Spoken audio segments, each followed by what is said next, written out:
verdad que es muy importante el hecho de saber el recurso, de entenderlo, ¿no? Cómo funciona, saber los mecanismos que tenemos para conservarlo. Y bueno, sí, es importante, como te decía, entender cómo funciona y qué es el suelo, ¿no? Porque, por ejemplo, en la escuela nos enseñaron que el suelo es un factor abiótico, o sea, no tiene vida propia, pero la vida que alberga el suelo es muy, muy importante. Y bueno, está en nosotros, en los productores y en los técnicos, saber entender eso y saber cómo conservar el suelo, el recurso fundamental, ¿no? De la producción. Es la base de la producción alimenticia, bueno, de las fibras, de la vestimenta, de la industria y de muchas cosas que dependen del suelo. Básicamente, bueno, el suelo está compuesto por una fracción sólida, una parte gaseosa, ¿no? Y bueno, en la fracción sólida, es lo que te decía antes, es donde alberga mucha vida. No es fácil verlo al ojo humano, ¿no? Hay que verlo con elementos, bueno, específicos, pero es muy importante tener en cuenta esos microorganismos que viven, que son, como es el ladrillo para armar una pared, la mezcla. Bueno, en este caso, la parte sólida esa del suelo, los microorganismos generan esa mezcla para que los ladrillos estén pegados, ¿no? Y que hagan a la estructura del suelo. Y cómo mejoramos o cómo promovemos esa vida del suelo, esos microorganismos, con raíces. Las raíces son las que atraen a esos microorganismos del suelo, generan como unos azúcares, por así decirlo, alrededor de la raíz, y los microorganismos están ahí, están agazapados, peleándose cuerpo a cuerpo a obtener esas raíces, que genera esos agregados que fusionan las partículas del suelo y le dan esa estructura. Por eso es importante conservarlo, como es la siembra directa, que llegó para quedarse, y no quedarse solo con la siembra directa, sino aportarle algunos mecanismos más, como son los cultivos de cobertura o de servicio, que son como una pata más, una ayuda a la siembra directa, que es no remover el suelo, y poder tener a largo plazo una mirada de conservación del suelo. El hecho de mantener la rotación, como te decía, la rotación clásica acá, bueno, es trigo, soja, maíz. Ahí en esos huecos que quedan después de la cosecha, como en el caso de este lote, yo hice una vicia con un poquito de cebada, que es que la transición desde la cosecha hasta la nueva siembra, que son unos 6-7 meses, el suelo no queda descubierto.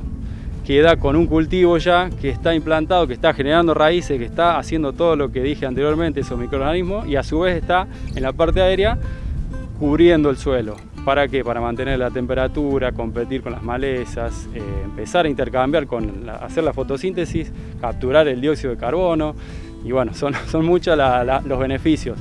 Y un poco como te decía antes, en cualquier lugar que dejemos sin hacer nada, en un baldío del pueblo, en un lugar, siempre va a haber vegetación espontánea que nace. Solamente en los desiertos o en un lugar de salinas grandes, por ejemplo, no hay vegetación o vegetación que se adapta a ese lugar. Es entender que, no podemos ir contra eso. Naturalmente, si yo a este lote lo dejo sin producir 5 años, se va a llenar de yuyo y va a haber no solamente una especie, va a haber muchas especies. Entonces yo creo que a eso apunta conservar el suelo, es diversificar la producción tanto de raíces como de la parte aérea, con diferentes cultivos, diferentes especies que aportan diferentes servicios, digamos, servicios ecosistémicos y bueno, infinidad de cuestiones. Se está implementando, por suerte hay bastante difusión y bueno, hay facilidades, se está promoviendo. Yo creo que cuesta que decante en el productor implementarlo, porque es un cultivo que lo sembrás y no lo cosechás. Ahí yo creo que está la cuestión, pero una vez que lo haces una vez, yo siempre digo, por lo menos intentar en un pedacito de un lote o un solo lote y probar y ver los resultados, obviamente.